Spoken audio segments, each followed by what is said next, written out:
Top position पे पहुंचना इतना इंपॉर्टेंट नहीं होता, उस पे सस्टेन करना इंपॉर्टेंट होता है। सो हमारे कप्तान ने जब ये कहा टॉप पे भी पहुंचना होता है, मगर हाँ सस्टेन करना ऑब्वियसली ज्यादा, because of these points parameters and which teams you play against, तो टॉप पे पहुंच गए आप किसी तरह, इट वाज नॉट प्लान्ड। अगर आप शायद ऑस्ट्रेलिया से, इंडिया से बहुत ज्यादा मैचेस खेलते, इंग्लैंड से बहुत ज्यादा मैचेस खेलते, यही सीरीज आप अगर न्यूजीलैंड की condition, so there are lot of ifs and buts, so reaching that point was not that planned.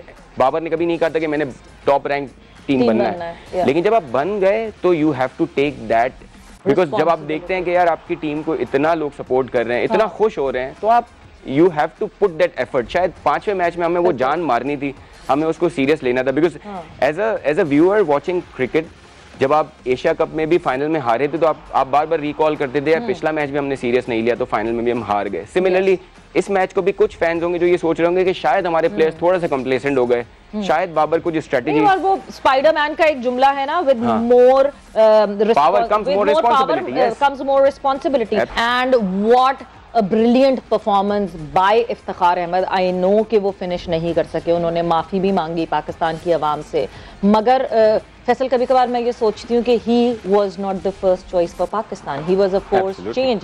Haris Sohail injured होते हैं तो इफ्तिखार को मौका मिलता है खेलने का, और क्या रिस्पॉन्सिबिलिटी कल इफ्तिखार ने दिखाई है। मतलब वो कहते हैं ना प्रेशर सिचुएशन, हम इंतजार कर रहे थे इस पूरी सीरीज में कि कब हमारी टीम पे प्रेशर पड़ेगा, कब हमारा टॉप ऑर्डर नहीं चलेगा, कब हमारा लोअर ऑर्डर जो है वो रिस्पॉन्ड करेगा।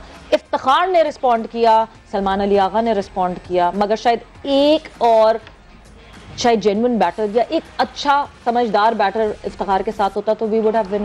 एब्सोल्युटली, आपने इफ्तिखार की बात की, अगर इफ्तिखार ने जो कल जो रिस्पेक्ट अर्न की है, और कल कमेंटेटर्स भी यही कह रहे थे, इवन फॉरेन कमेंटेटर्स कह रहे थे कि 102 मैचेस खेलने वाला प्लेयर जिसने डोमेस्टिक में 102 मैचेस खेले हैं, कोई 9 सेंचुरीज हैं उनकी, 20+ हाफ सेंचुरीज हैं, he is somebody who is not making to the team was a surprise. जब आपके पास मिडिल ऑर्डर में आपके पास स्ट्रेंथ नहीं है, आपके पास फिनिशर्स नहीं है, तो he is somebody who fills the position of a middle order and he is someone who will finish the games for Pakistan. So you are absolutely right, he should have been in the side in the first place, लेकिन अब वो आए, देर से आए, दुरुस्त आए। Let's hope that Pakistan sticks to these players। और अगर आपको याद हो, इमामुल हक ने कहा था हमें इफ्तिखार को टेस्ट करने की जरूरत नहीं है। सो अगर कल इफ्तिखार नहीं होते, इफ्तिखार अगर कल नहीं होते तो आप शायद 200 से पहले आउट हो जाते। So he proved his position to be that he should be there in the side. उसके साथ आगा सलमान की भी इनिंग्स को हमें नहीं भूलना चाहिए, उन्होंने भी अच्छा अग्रेशन के साथ भी खेला। It was unfortunate that he got out at the wrong time, वरना यू नो अगर थोड़ा सा वो इस क्रीज पे रह जाते, अगर वो 70-80 करते और थोड़ा सा टाइम मिलता है इफ्तिखार को, जैसे आपने कहा, तो ये मैच का रिजल्ट बहुत फर्क होता। बट अगेन कभी कभी आपको होता है, इस प्लेयर के लिए भी ब्लेसिंग इन डिस्गाइज हुआ कि उनको जगह मिली टीम में। नाउ ही इज प्रूव्ड कि he is somebody who has the mettle to be in the side, और वो एशिया कप और वर्ल्ड कप में पाकिस्तान के लिए खेल सकते हैं, मिडिल ऑर्डर में भी खेल सकते हैं, एज अ बॉलर भी उनको ज्यादा यूटिलाइज किया जा सकता है। मगर Faisal, what was your turning point? आपको क्या लगा कि क्या वक्त था जहां पे पाकिस्तान के हाथ से मैच निकल गया? I think the turning point was कि पाकिस्तान ने बहुत ज्यादा स्पिनर से बॉलिंग करवाई। पाकिस्तान ने 30 ओवर्स करवाए स्पिनर से, या 25 ओवर्स करवाए, जिसमें 180 रन पड़े। So this wicket was not more than a wicket where you concede 280 runs. अगर आप वसीम के पूरे ओवर्स कराते हैं, आप वसीम जूनियर के, अगर आप हारिस रऊफ के पूरे ओवर्स कराते हैं, आपने सिवाय शाहीन के किसी पेसर के ओवर्स पूरे नहीं किए, लेकिन आपने स्पिनर से सारे ओवर्स कराए। सो मेरे हिसाब से स्पिनर से ज्यादा बॉलिंग करवाना वाज द टर्निंग पॉइंट। 300+ के रन देना was the wrong thing to do, क्योंकि आप ये नहीं एक्सपेक्ट कर सकते कि हर बार बाबर जाके 100 करेंगे, हर बार फखर जाके 100 करेंगे। तो आपने ये देखना है कि आपकी पूरी 11 की क्या कैपेबिलिटी है, क्या एवरेज स्कोर वो कर सकते हैं अगर बाबर आउट हो जाते हैं, अगर फखर जमान आउट हो जाते हैं। तो मेरे हिसाब से बाबर की captaincy was slightly sluggish. Maybe it could have been planned कि यार मैं देखता हूं कि मेरे स्पिनर्स कैसी बॉलिंग करा सकते हैं, लेकिन मेरे हिसाब से टीम की जीत से ज्यादा कोई भी एक्सपेरिमेंट ग्राउंड में कैप्टन के लिए इंपॉर्टेंट नहीं होता। मैं अगेन वही एशिया कप के बिफोर द फाइनल की बात इसलिए करता हूं कि when you start taking a match lightly, this is where you go wrong, because you cannot take a match lightly, नहीं, absolutely. और मुझे ये लगता है कि मतलब हम यहाँ बैठे हुए इस एंड पे शायद हम कह देते हैं बहुत आराम से लाइटली, मगर अगर मुझे जो है ना किसी ने एक दफा ये कहा था कि नहीं जी, जब गली में भी मैच हारते हैं तो आपको उतना ही अफसोस होता है, और आप जाके किसी कोने पे बैठते हैं अपना अफसोस वो करने के लिए। So imagine playing for your country and losing. No one likes to loose.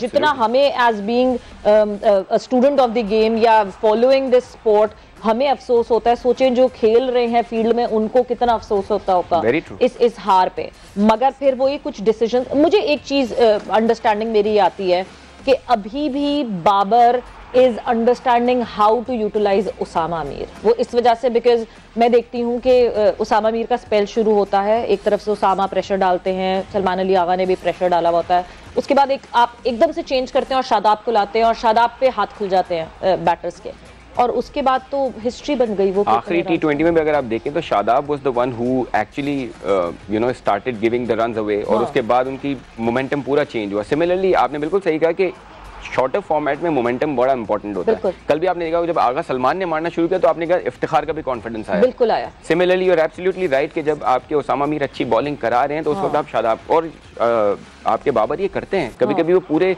Match में इफ्तिखार से बॉलिंग नहीं कराते, तो फिर आपको बाबर को लाना जरूरी नहीं, उसको शादाब को लाना जरूरी नहीं था। You absolutely right. सो आप जब वो कंटेन कर रहे हैं तो आपने उसको विकेट लेनी थी, बिल्कुल। सो मेरे ख्याल में आपने भी वही पॉइंट आउट किया कि स्पिनर्स का एक्सेसिव यूज जो था ना वो टर्निंग पॉइंट था। एज ए कैप्टन भी शायद बाबर को ये अभी हाइंडसाइड में वो जरूर लग रहा होगा कि शायद मैं पेसर से ज्यादा बॉलिंग करवाता तो ये 280 से ज्यादा नहीं जाता, और अगर आप देखें अगर 280 होते तो शायद हम ये मैच निकाल देते। नहीं, और ऑब्वियसली अगर हम इस टीम की बात करें, हमारी टीम इस टीम से बेहतर है। This is not the main New Zealand side, और हम बार बार ये बात कर रहे हैं कि उनके 6 से 7 मेन लड़के इस टीम का हिस्सा नहीं है, and then they making 300 in front of our bowling, जो हम कहते हैं हमारी वर्ल्ड क्लास बॉलिंग है। पाकिस्तान अपनी बॉलिंग की वजह से जीतता है। तो वर्ल्ड कप में तो हमें 350, 330 ये तो पड़ते ही करने पड़ेंगे।